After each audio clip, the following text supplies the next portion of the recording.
Alfredo Serrano Mancilla es doctor en Economía por la Universidad Autónoma de Barcelona y cuenta con un postdoctorado en la Université Laval en Quebec, Canadá. Ha dictado cátedra en una amplia diversidad de universidades a nivel internacional, en España, México, Ecuador, Bolivia, Argentina y Colombia. Ha publicado docenas de textos en revistas científicas internacionales, así como libros sobre cuestiones de geopolítica, redistribución y opinión pública. Algunos de sus textos más destacados son América Latina en disputa, El pensamiento económico de Hugo Chávez y Ahora es cuando, carajo, del asalto a la transformación de Estado en Bolivia. Colabora en una amplia variedad de medios escritos, incluyendo Página 12 en Argentina, La Diaria de Uruguay, La Jornada en México, Público en España y La Razón en Bolivia. En 2014 fundó el Centro Estratégico Latinoamericano Geopolítico, CELAG, con sede en Buenos Aires, y hoy funge como su director ejecutivo. Aquí estamos con Alfredo Mancilla. Bienvenido aquí a la UNAM. Hola, John, ¿cómo estás? Pues muy bien, un honor tenerte, Alfredo. Nos visitas desde Argentina, ¿verdad? Llegado desde la Argentina, desde mi casa latinoamericana. Muy bien, pero eres originalmente español. Soy, yo diría, del sur de España, Ajá. Soy andaluz, casi africano porque nací a 12 kilómetros de Marruecos, pero llevo ya muchos años en América Latina, sobre todo en la Argentina. Comprometido con las luchas sociales, el análisis geopolítica. ¿Por qué América Latina tiene tanta esperanza para ti como una región estratégica para estas luchas? Yo creo que muchos que estábamos en España, en la academia, veíamos como un país y un continente como sin expectativas desde los procesos de cambio de la izquierda progresista. Y América Latina alumbraba muchísimas cosas a principios del siglo XXI, muchísimas cosas. Desde Venezuela, desde Bolivia, desde Ecuador, se fueron juntando Argentina, Brasil, Uruguay, Paraguay. Y creo que eso nos hizo cambiar un poco las coordenadas. Yo tuve la suerte, no sé, pero sí, yo creo que sí, vivir un año en México, en Oaxaca. Viví en el 2005, parte de mi doctorado con Canadá. Y yo creo que el punto de quiebre fue cuando caigo en Bolivia en el año 2006, a vivir un año entero en pleno proceso constituyente. Claro. Ahí creo que me deconstruí. Todo lo que había aprendido de economía en el doctorado en la Autónoma de Barcelona era útil, pero no era suficiente. Y creo que el proceso boliviano, a mí por lo menos, me generó un cambio fundamental a la hora de entender esa relación entre academia, política y pueblo. Estuvo aquí hace unas semanas Cristian Rodríguez, el responsable de Relaciones Internacionales de la France Insoumise, que trabaja con Jean-Luc Mélenchon, un chileno, que nos decía claramente que la política en Europa se está muriendo, ¿no? Bueno, la buena política se está muriendo y que ya era así, pero a hoy más que nunca América Latina es el sitio de las luchas de la nueva política del siglo XXI, por la libertad, la igualdad, por la justicia. Yo creo que hay unas pugnas y unas disputas en América Latina que han sido invisibilizadas o tapadas en buena parte de Europa, tanto en Francia como en España, y el sistema, el establecimiento, no permite que ningún movimiento, ya sea de base o incluso cuando se convierte en un instrumento político, el caso español de Podemos o en cualquier otro lugar de América Latina, tiene la velocidad para incluirlo dentro del sistema, relativamente adormecer los debates, y yo creo que esto se percibe mucho en América Latina de una manera muy diferente. Yo creo que es más desenfrenada, la discusión es menos acomplejada, yo creo que los dirigentes de la izquierda latinoamericana en todos sus niveles tiene esa osadía de decir las cosas tal como son, y esto se agradece. El caso peruano es, ¿quién iba a decir que Pedro Castillo iba a ser presidente del Perú hace 4 días, o que Lucho Arce volvía a ganar Bolivia post-golpe? Yo creo que esa sintonía de la clase política latinoamericana, de izquierdas, de cambio, con la gente, están, yo diría, mucho mejor imbricada. Sí, hay más posibilidad de ruptura auténtica cuando los controles de Europa, de los Estados Unidos, están como mucho más fuertes.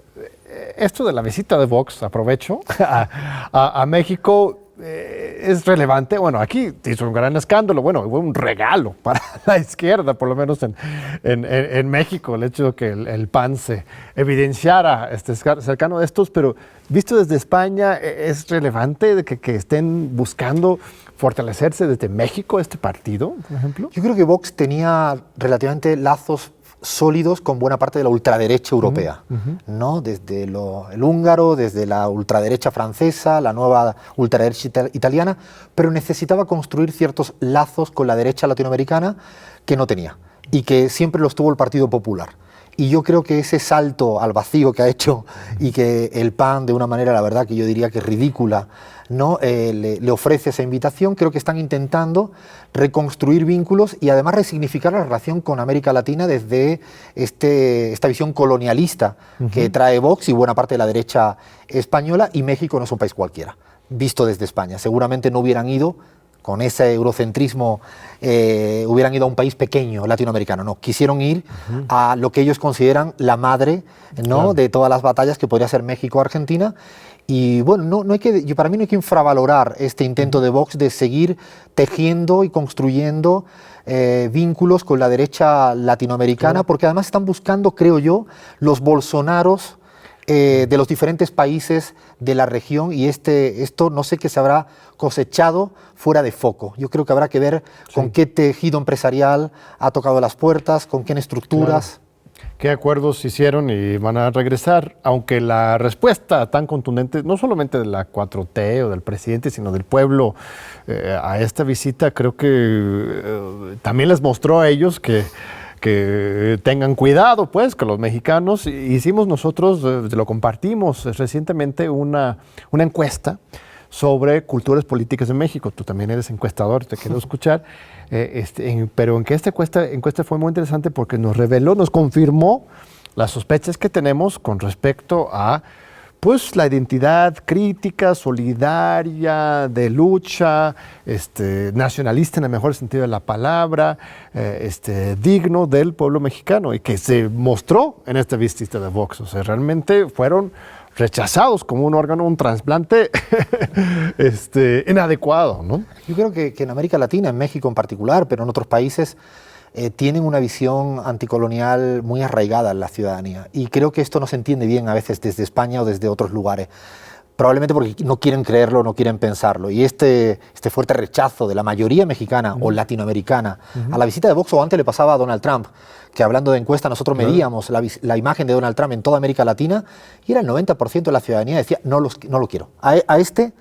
Lo mismo le pasa a Bolsonaro. Es decir, la ultraderecha, con excepciones, yo creo que no es tan bienvenida, sobre todo en estos tiempos en los que estamos de gran disputa geopolítica. Pero la izquierda también ha tenido sus tropiezos. Tampoco está avanzando en una recta lineal. Ha habido avances y retrocesos. Hubo la primera ola, que algunos les gusta llamar, ¿no? De toda América Latina, diferentes colores y sabores, y ahora de repente da la impresión de que estuviéramos en una segunda ola, sobre todo pensando en México, en Argentina, la gran sorpresa de Perú. ¿Ves que estamos acumulando fuerza para otra hegemonía progresista en América Latina, o todavía no llegamos? Yo igual que en el 2015 recuerdo cuando los agoreros del fin de ciclo progresista, ¿no? Esa suerte de profecía autocumplida que unos querían. Yo recuerdo que escribí un libro que era América Latina en disputa. Yo no lanzaba la toalla, o sea, no cedía frente a una hipótesis que me parecía que era un momento complicado, de tensiones internas, de mucha dialéctica, de desafíos no resueltos, bueno, cosas que ocurren en la política después de un proceso largo. Igual que en ese momento creía que estaba la cosa más en disputa, yo sigo creyendo que sigue estando América Latina en disputa, con una correlación de fuerzas distinta. Hoy en el 21 no es igual que en el 2015. Yo creo que Bolivia, y yo me centro en Bolivia quizás por la relación que tengo, pero yo creo que dejó lecciones geopolíticas fundamentales. Claro. Post-golpe, con una victoria popular del 55%, de alguna manera demostrando que los sentidos comunes neoliberales no se instalan desde Washington. Ni a través de golpe, ni a través de palos, ni a través de robo de elecciones, a través de la OEA, no existe. Y yo creo que también hay una lección interesante para la hegemonía estadounidense, que creen que cuando se cambia, hay una derrota electoral, el caso argentino cuando gana Mauricio Macri en el 2015, yo creo que se precipitan en creer que desaparecen los sentidos comunes progresistas de la sociedad. Como parte de magia, ¿no? Exacto, como la identidad política kirchnerista, o la del Bolivia lamacista, o incluso la correísta a pesar de la derrota en el Ecuador, o la de Lula, o lo que representa simbólicamente el Partido de los Trabajadores en Brasil. Ellos creen que es una suerte de software, que una vez que pierden un resultado electoral, a veces vía golpe... El reiniciar, ¿no? Exactamente, Sí. ellos resetean y la sociedad rápidamente olvida al kirchnerismo. En el 2016, Macri creyó que haber ganado en segunda vuelta por la mínima significaba que tenía el 100% de la ciudadanía argentina como soldados militantes del neoliberalismo. Y hay un momento donde dice, uy, no nos dimos cuenta que parece que no, que el FMI no es bienvenido, y en el 2017 se le dice, uy, esto parece que no está funcionando. Yo creo que esto hoy en día es interesante para entenderlo más en perspectiva histórica. Es cierto que hay una segunda ola, por llamarle, como algunos autores, el propio Álvaro dice, pero con características distintas. Yo creo que es una segunda ola, quizás con la excepción de AMLO, de Andrés Manuel López Obrador, donde los liderazgos no son tan relevantes como los procesos. No está Evo Morales al frente de un espacio, no está la propia Cristina Fernández de Kirchner como presidenta. Entonces tiene particularidades donde, en el caso boliviano, el presidente Luis Arce se tiene que relegitimar de otra manera. No sabemos cómo, porque es todavía muy pronto, o le va a pasar a Pedro Castillo en el Perú. Vamos a ver qué ocurre en Chile, también se pueden dar, qué ocurre en Colombia, porque estamos a la vuelta de la esquina de elecciones legislativas y presidenciales. Es una segunda ola distinta, y es una segunda ola distinta porque yo me atrevo a decir que los desafíos son nuevos, y más si hablamos de pandemia. Por lo tanto, hay una resignificación de la política pública, afrontando la pandemia. También una cuestión internacional o geopolítica que a mí me llama la atención. Estamos en una suerte de crisis de multilateralismo. Yo a veces le llamo de broma como una suerte de darwinismo geopolítico. Sálvese quien pueda. Cada país va por sí solo.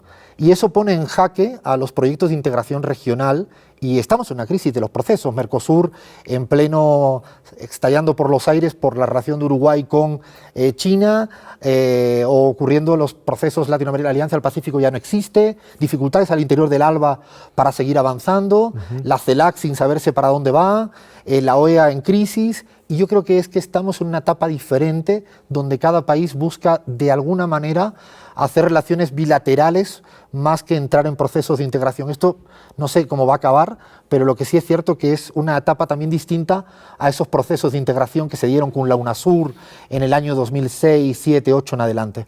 Sí, pues quizás hable también de la debilidad realmente de la hegemonía estadounidense, que estas uniones en cierto sentido se hacen en contra de o de contrapeso a, y si de por sí se está colapsando, pues Afganistán y muchos otros procesos más de largo plazo, pero simbolizados por Afganistán, nos demuestra que algo en el mundo se está desarticulando. Entonces, si quieres participar, tienes que participar primero desde con tus pies firmes en la tierra, ¿no? Pero a ver, regresando a Bolivia, tienes un libro que ya terminaste, que ya está cocinándose en la imprenta, que va a salir pronto, a ver cuando sale regresas con nosotros, que es justamente sobre Bolivia como un caso particularmente simbólico en esta reconfiguración de geopolíticas. Cuéntanos, ¿cómo se llama? El libro se llama Evo, Operación Rescate, es una trama geopolítica, y lo que intento contar un poco lo que ocurre a veces tras bambalinas, que no se conoce, y sobre todo además estamos, yo diría que, no sé si compartes, John, en una suerte de, a ver si lo digo bien, House of Cardización de la política. Todo el mundo cree que House of Cards, todo el mundo cree que lo que ocurre tras bambalinas es que llega un asesor y alguien le dice al oído. Yo creo que la geopolítica tras bambalinas, los palacios, los pasillos son distintos, y lo que intento contar en el libro es, a raíz del golpe de Estado que se le da a Evo Morales en noviembre del 19, desde ese año, además es muy lindo que fuera un año, el 10 de noviembre se le da el golpe, no lindo el golpe, pero sí que fuera tanto de justicia poética. Claro. El 10 de noviembre se le da el golpe, del 19, y el 10 de noviembre del 2020 vuelve a casa Evo Morales, gracias a una victoria popular en las urnas. Cuento ese año, es un año donde México tiene un protagonismo fundamental, si no hubiera sido por México, y lo cuento porque tuve, no sé, la suerte, la carambola, no sé cómo llamarle, de poderlo vivir en primera persona. Y al vivirlo en primera persona, estábamos en pleno Grupo Puebla en Buenos Aires, Álvaro García Linera me llama cuando están ya metidos en el monte escapando de la posible masacre, y a partir de ahí se van dando un conjunto de acontecimientos, ¿no? Que toca hablar con Alberto Fernández, toca hablar con la Cancillería mexicana, surge la posibilidad del avión, y desde ese momento hasta la vuelta de Evo, yo creo que el rol de México y Argentina en clave geopolítica es determinante. Intento contarlo con una narrativa un poco más de casi de thriller geopolítico, pero donde yo creo que hay actores fundamentales y una, Si y una México, suerte... nada más para dejarlo claro para el público mexicano, si México no toma la decisión de ir por Evo, ¿cuáles hubieran sido las probabilidades de que lo hubieran asesinado? La muerte de Evo estaba totalmente asegurada si el avión mexicano, el gobierno mexicano, no se atreve a entrar en cielo boliviano en época de golpe de Estado. Hubiera sido completamente, yo diría que él, Álvaro García Linera, Gabriela Montaño, que tuvieron que escapar al monte en Chimoré, allí cerca en Cochabamba. Yo creo que fue determinante, y lo que más me interesa, John, es que lo hicieron sin cálculo político, porque en ese momento nadie sabía, de los que estábamos metidos en ese momento, el gobierno que iba a ser electo ya, pero que iba a asumir vía Alberto Fernández, el gobierno mexicano, con la Cancillería activa, con Max, que estuvo con un papel protagónico, y evidentemente con Max Reyes, el subsecretario. Max Reyes, el subsecretario, y con el rol fundamental de Andrés Manuel López Obrador, que a todo dijo que sí demasiado rápido, y demasiado atrevido, y demasiado con mucha convicción. Yo creo que este libro es una suerte también de oda a la buena gente en términos geopolíticos. Claro. Siempre hablamos de todo lo malo, y yo creo que el gobierno mexicano dijo vamos, y el gobierno argentino con Alberto dijo vamos, con muy poca probabilidad de que esto surgiera. Y hubo gobiernos que dijo no vamos. El peruano, en ese momento con Vizcarra, el ecuatoriano, en ese momento con Lenín Moreno, dijeron no vamos. Y no vamos era ponerlo lo más complicado posible. Tanto así que, no sé, déjame que te haga un breve spoiler, el gobierno ecuatoriano no permitió que el avión mexicano de regreso pudiera pasar por el espacio aéreo ecuatoriano, y tuvieron que desviarse un poquito para esquivarlo, porque nos denegaron el permiso desde Guayaquil por instrucción del presidente Lenín Moreno. Pero esto es Washington el que está comandando ahí, ¿no? No es porque realmente estos presidentes...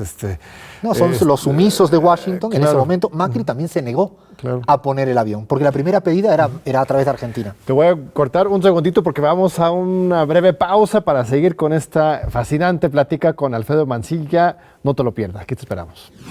Aquí seguimos con Alfredo Mancilla, el director ejecutivo del Centro Estratégico Latinoamericano de Geopolítica, con sede en Buenos Aires.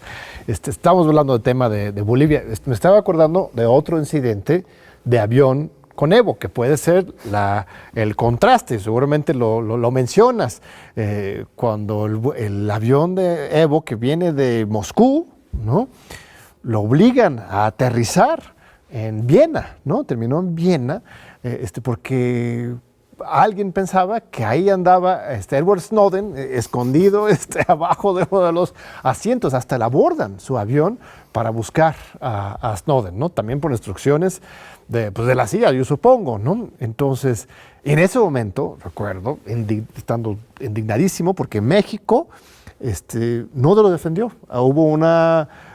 comunicado del país de América Latina condenando esta afectación a un avión presidencial, a la investidura presidencial, a la soberanía de un país, y México, con Peña Nieto, calladito, avalando a los Estados Unidos, un papel similar a lo que tenía ahora Lenín Moreno, ¿no? Sí, realmente lo que ocurre en Bolivia es un golpe de Estado comandado clarísimamente, ¿no?, desde el norte. No hay.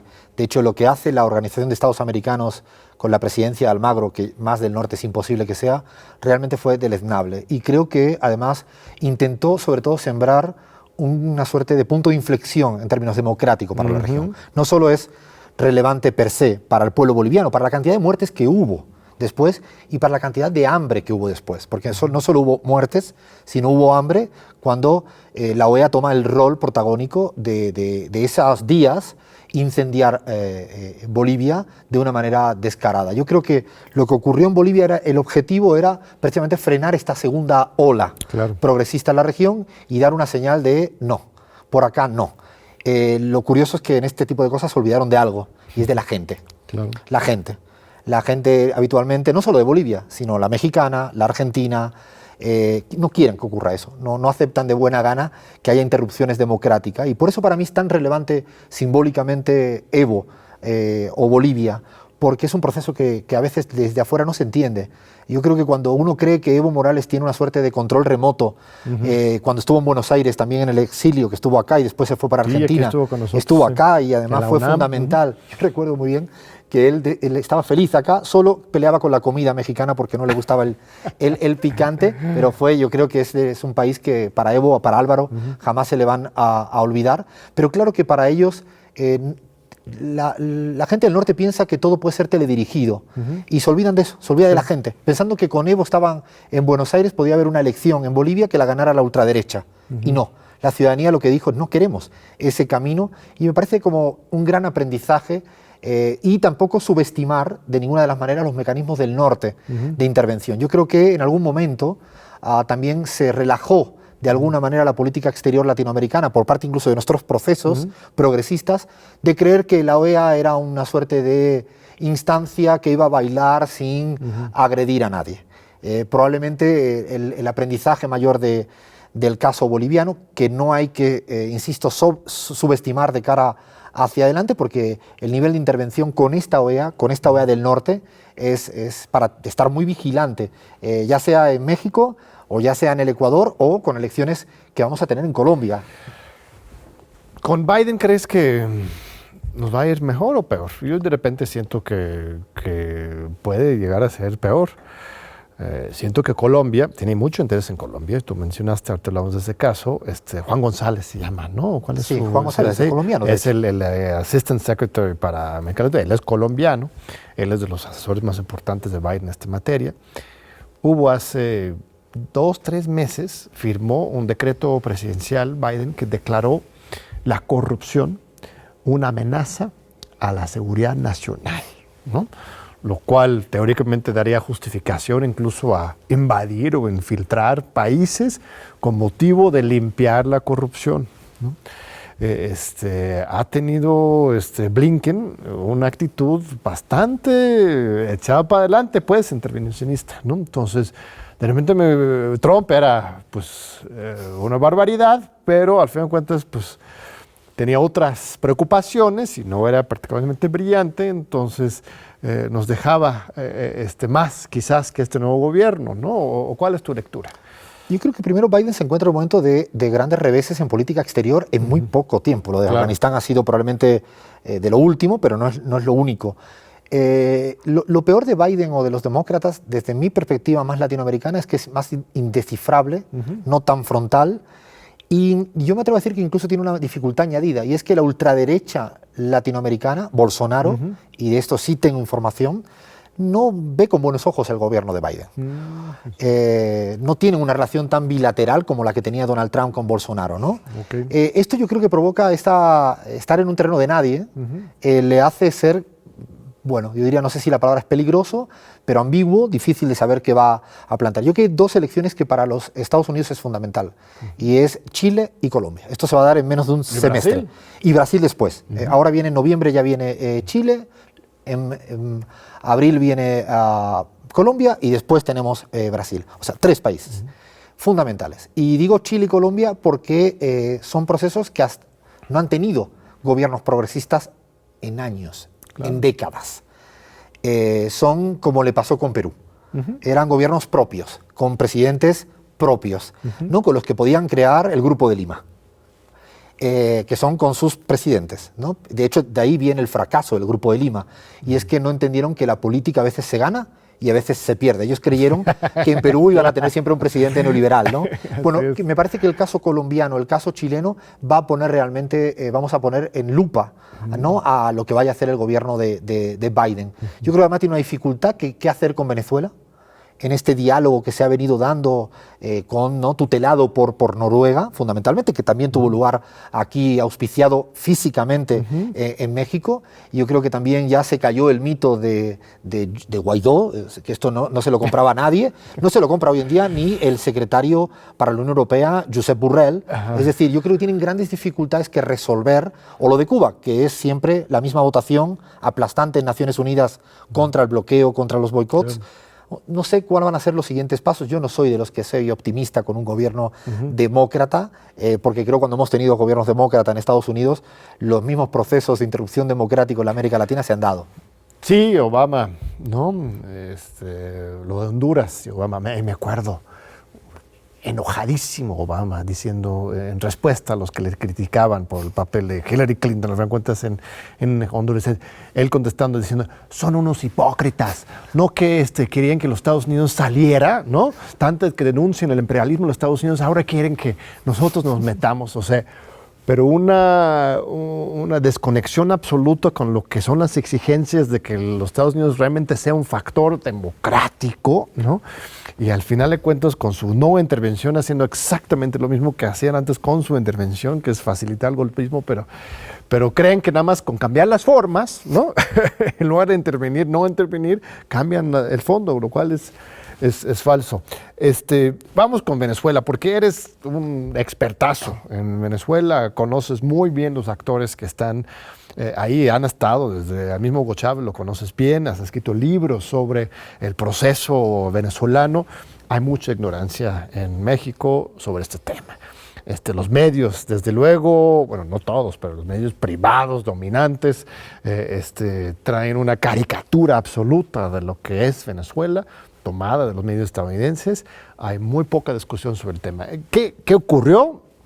Yo sé que es, como para un cátedra hay muchas horas, pero ¿qué ocurrió durante la revolución bolivariana chavista? Y ¿cuál es la situación actual en términos de las fuerzas que están en conflicto? Yo creo que la palabra la has dicho ahora tú, John, que es no entender Venezuela como un conflicto político, como en todos los países. Yo creo que cuando uno no entiende que cuando hay tensiones, que haberlas, haylas, que hay seguramente aciertos y seguramente desaciertos, pero entenderlo en el marco de los conflictos políticos. Yo no creo que el caso venezolano amerite tanta atención del mundo más que el que ocurre en Colombia. No lo puedo llegar a entender. Un lugar donde matan sistemáticamente a gente permanentemente.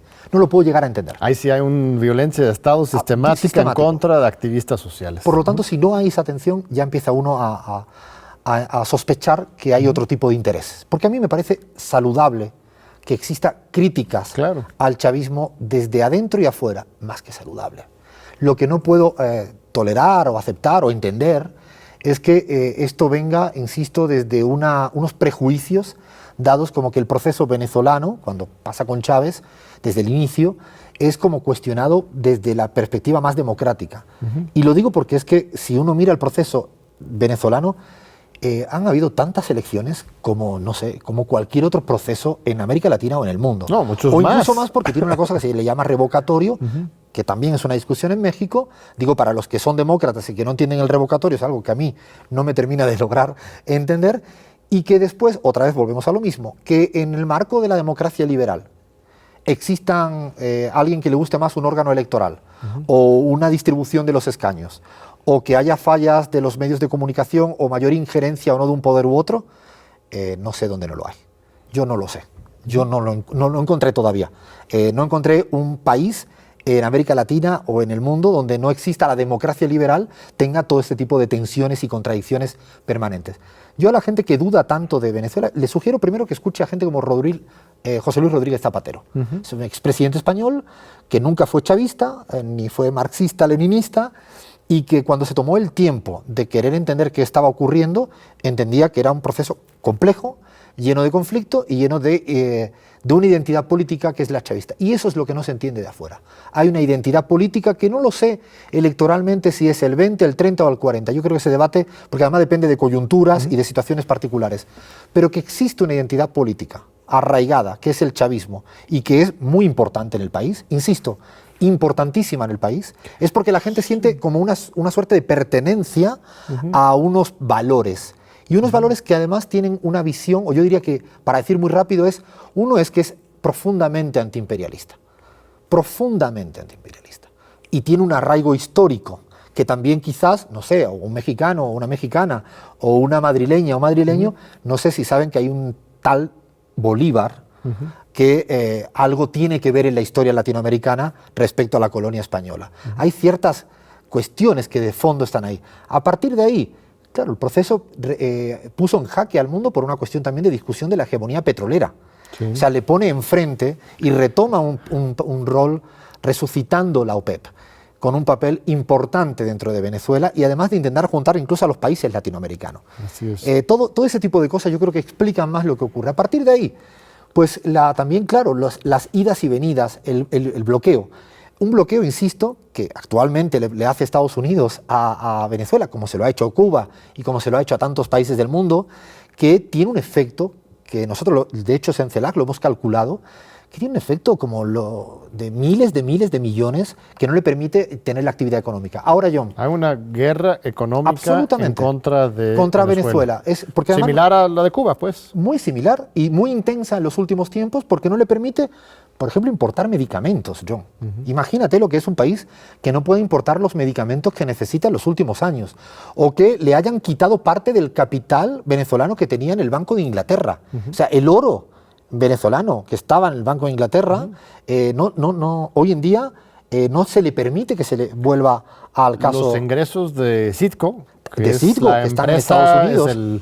Para los mexicanos, el Pemex, bueno, es la marca internacional de PDVSA, que desde la petrolera de Venezuela, que tiene una gran red de gasolineras en los Estados Unidos, grandes ingresos. Esos ingresos ya no llegan al gobierno de Venezuela. Esos no llegan a un fideicomiso que controla Guaidó. ¿Quién? Sí, llega Guaidó, que además cada día que pasa se sigue demostrando que esos recursos están todos siendo objeto de gran corrupción. Esto, y para hablar con seriedad, yo diría, si alguien pregunta, ¿en Venezuela puede haber desafíos o problemas o desaciertos en materia de economía? Seguramente.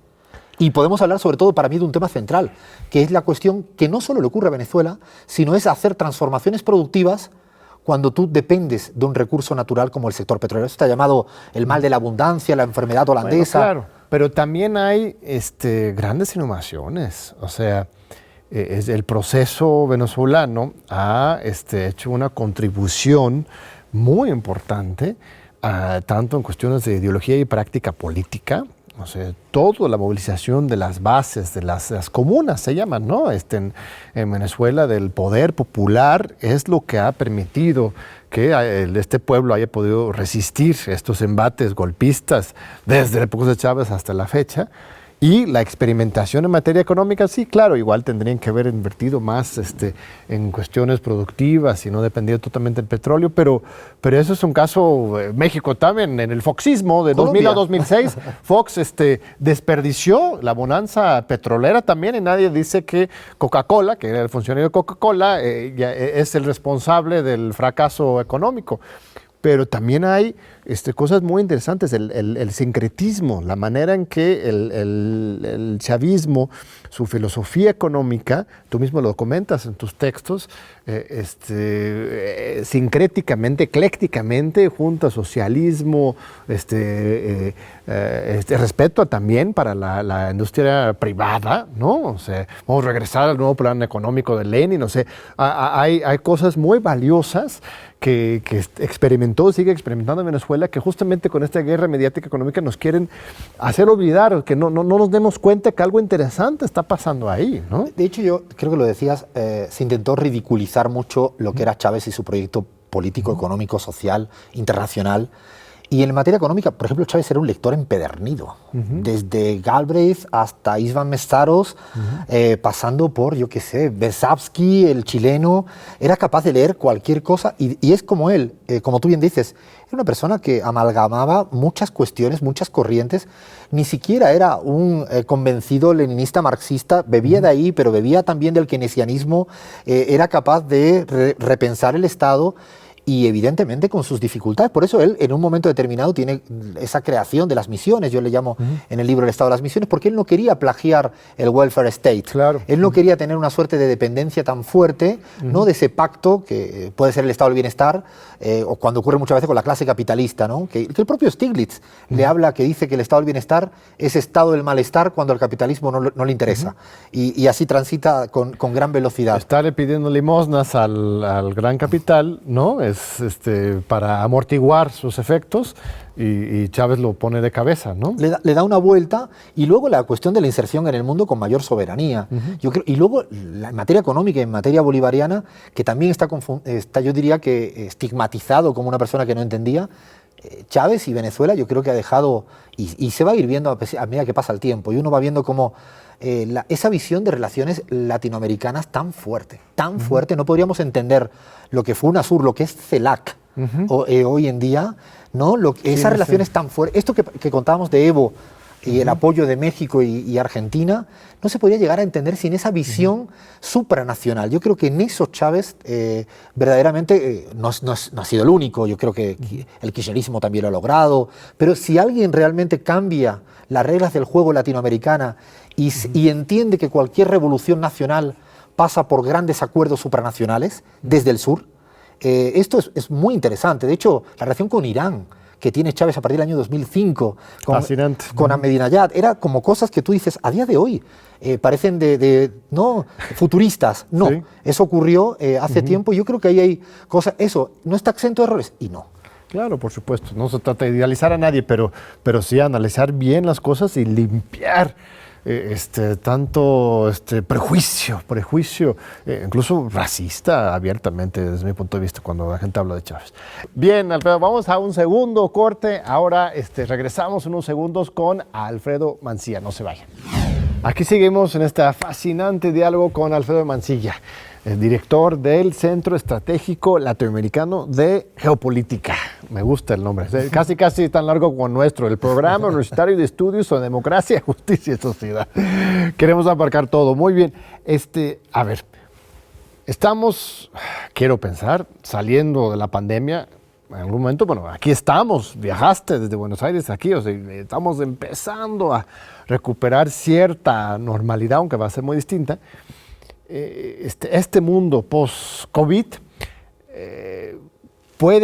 va a ser menos neoliberal. O sea, ya vimos que el Estado y la organización de la sociedad puede, cuando quiere, resolver grandes problemas. La vacuna en un año, las cuarentenas, organización social para resolver las cosas, prevenir la enfermedad. Esto nos demostró la fuerza de la sociedad y vamos a salir más fortalecidas, o más bien vamos por el otro lado. ¿Qué opinas? Yo creo que hay luces y sombras de todo lo que ha ocurrido y va a ocurrir.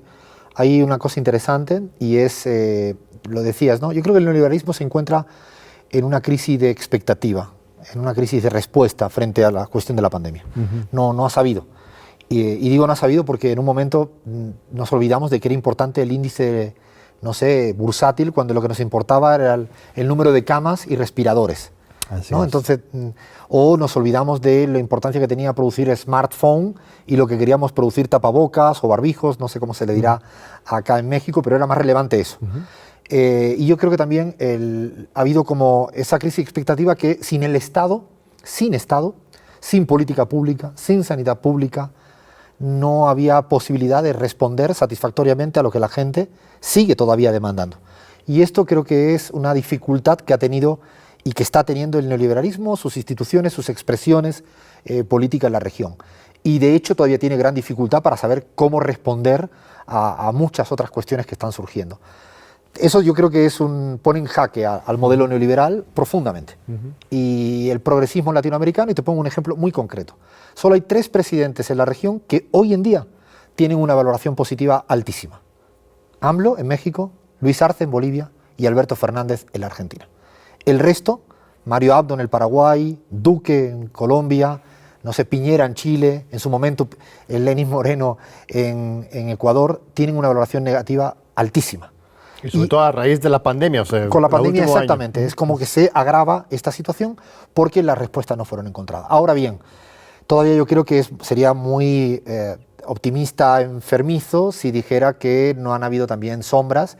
Y la mayor sombra para mí ha sido que no podamos terminar con la propiedad intelectual para patentes para la vacuna. Eso es algo que uno no lo puede llegar a entender. Es algo que yo me atrevo a decir que solo muy pocos en el mundo podrían defender eso.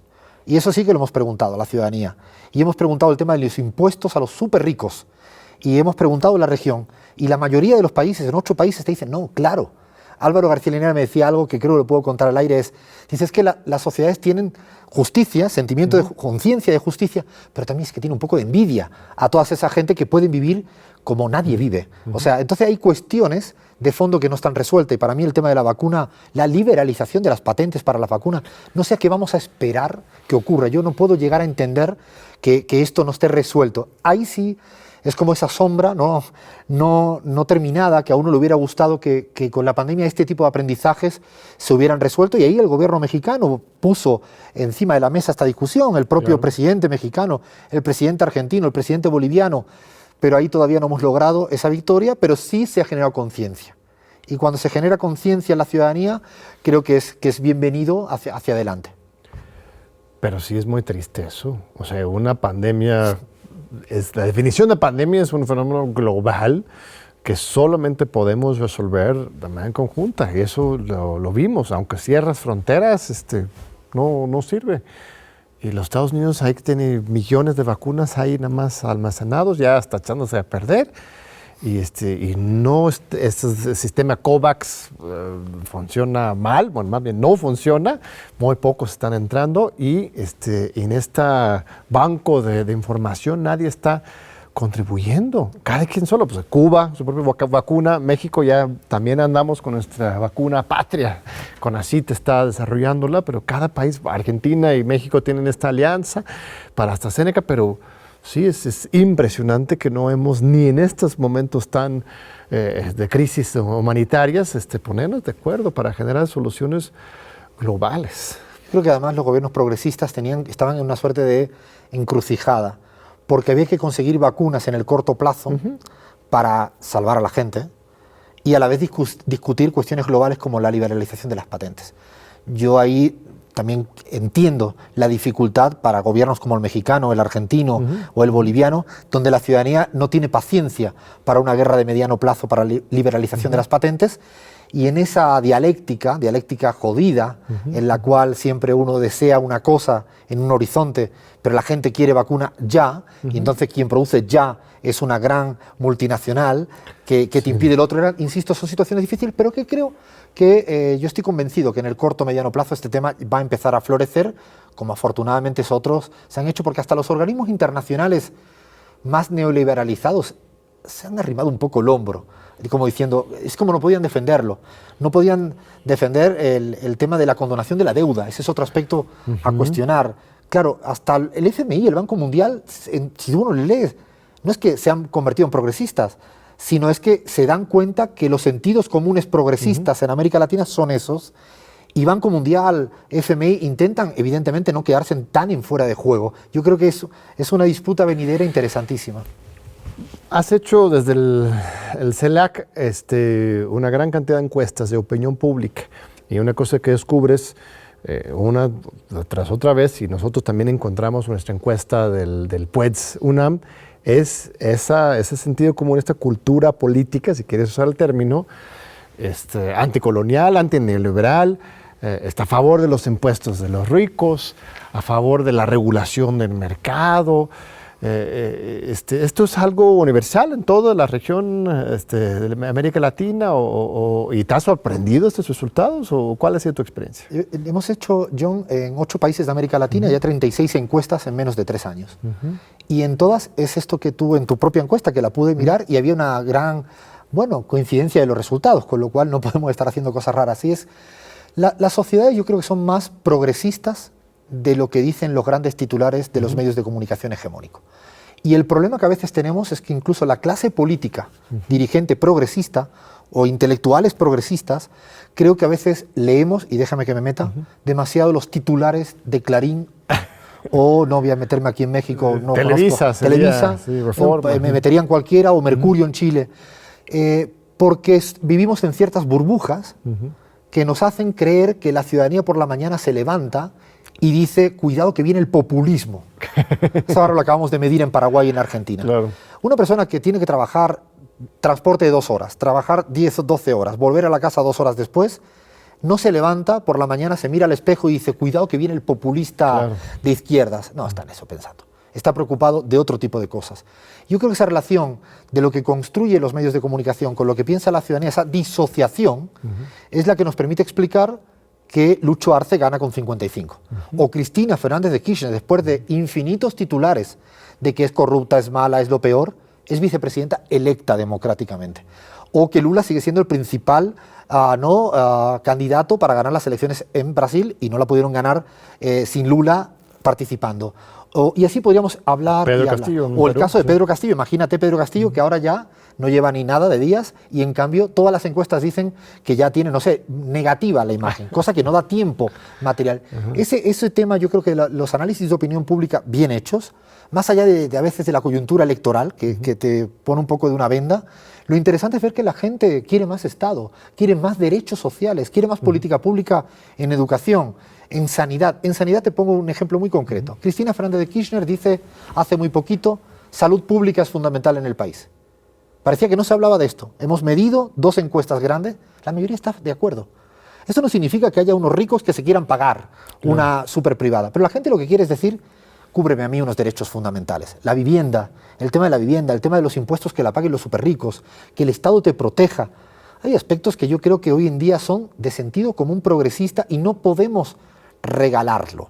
Es decir, yo creo que a eso hay que darle su justa importancia. Por eso Andrés Manuel López Obrador hoy tiene la imagen positiva que tiene a pesar de la campaña mediática en contra. Claro. Yo diría, es una hipótesis de trabajo nuestra, que los medios de comunicación se han conseguido en un espacio de consumo masivo, entretenimiento, pero no es fuente de información. O sea, tú consumes, miras Clarín, miras Televisa, pero eso no significa que se crea todo lo que dice. Es como ver una serie de Netflix. La ves, Claro. la ves, pero tú dices, eso no es todo verdad. Yo creo que los medios de comunicación están hoy en día en una posición un poco distinta, complicada para ellos porque lo que pregonan no es lo que vota la gente. Esto no significa que no sea relevante la disputa política, ¿no? Pero tampoco lo sobreestimaría más de lo justo y necesario.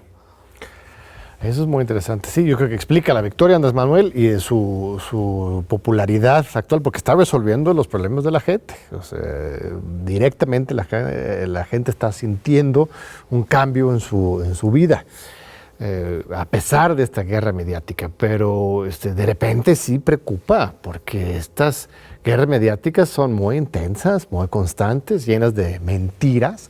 Las redes sociales a veces ofrecen otro punto de vista, pero también es una jauría así terrible que de repente no logras realmente tener un piso firme. ¿Cuáles son las vías? ¿Son los medios públicos la solución o qué es lo que has visto en los otros países que podemos aprender en México para que pues, no nos pase esta ola de revancha de repente, de la nada, fomentada por los medios, el lawfare, etcétera también? Un ejemplo fantástico es el que hablaba de Pedro Castillo. Pedro Castillo, cuando gana la primera vuelta o pasa en primera vuelta para la segunda, tenía 1.500 seguidores en Twitter. 1.500. O sea, todos los gurúes del marketing, de las redes sociales, yo creo que en un momento hubo un par de infartos que tuvieron que ir al hospital porque no podían creer que tenía 1.500 seguidores. Y ganó la primera vuelta. Esto no significa que no tenga importancia las redes sociales, claro. Evidentemente las tiene, pero yo creo que ahí hay que tener un cierto cuidado. A ver, ¿pero en Facebook?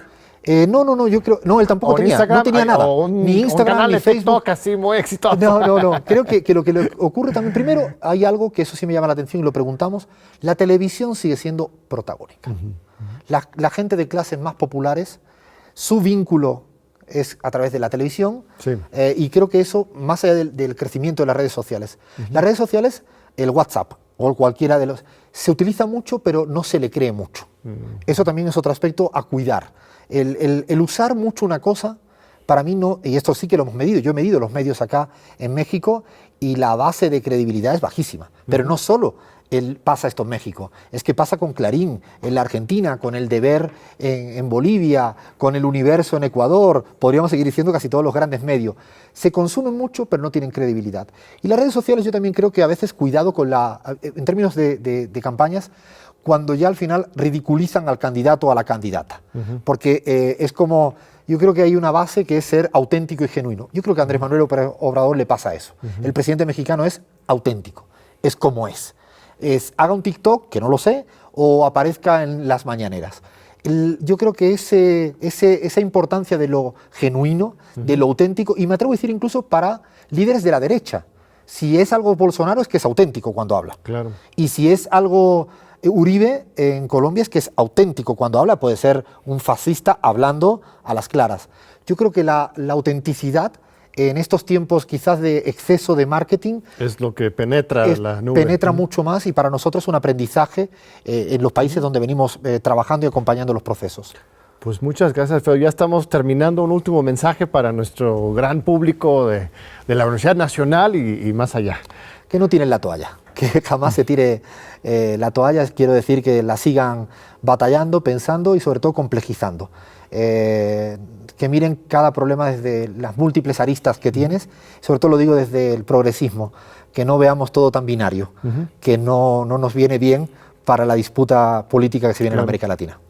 Muy bien, estimado Alfredo, pues muchas gracias por acompañarnos y espero que nos visites de nuevo, Gallo, con tu libro. Mándanos el ejemplar, por favor. Es una emoción conocer ese texto y hablar contigo como siempre. Muchas gracias, John. Gracias. Pues ya hemos llegado al fin de este fascinante diálogo y te esperamos de nuevo en 8 días aquí en Diálogo por la Democracia en TV UNAM. No lo faltes.